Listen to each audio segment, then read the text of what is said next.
நம்முடைய மிகப்பெரிய பிரச்சனையே என்னன்னா, நம்முடைய அட்டென்ஷன் ஸ்பேன் மொத்தமா 10 வினாடிகள் தான். அதுக்கு மேல கிடையாது. அதுக்கு மேலன்னா ஸ்கிரீனை மாத்தணும், ஸ்க்ரோல் பண்ணணும். இந்த டூம்ஸ்டே ஸ்க்ரோலிங்னு சொல்லுவாங்க. தொடர்ந்து ஸ்க்ரோல் பண்ணிக்கிட்டே இருக்கிறது. ஒரு சில துளிகள் தயவு செஞ்சு ஸ்க்ரோல் பண்றது எல்லாத்தையும் நிறுத்திட்டு, நீங்க என்ன கேள்வி இப்ப கேட்டாலும் நான் பதில் சொல்ல போறதில்ல. அதையெல்லாம் விட்டுட்டு அமர்ந்து கணபதி பரம்பொருளை தியானியுங்கள். அடுத்த சில மணித்துளிகளை மகா கணபதி பரம்பொருளை அனுபூதியாக அடைய செலவிடுவோம். அனுபூதியாக அவரை அடைவோம்.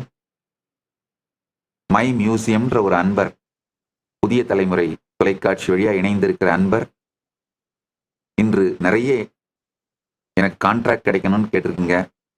ஆசீர்வாதம். தயவு செய்து அமர்ந்து கணபதியை இப்பொழுது தியானியுங்கள். நீங்க நினைக்கிற மாதிரி டெண்டர்கள் கிடைக்கும். சர்வ மங்களம் அமையும், நன்மை அமையும். அதனால அமர்ந்து கணபதி பரம்பொருளை தியானியுங்கள். உங்கள் எல்லா பிரச்சனைகளுக்கும் தீர்வுகளை பெற பகவான் நித்யானந்தரை கேளுங்கள். ஆஸ்க் நித்யானந்தா AI சேனலை சப்ஸ்கிரைப் செய்யுங்கள்.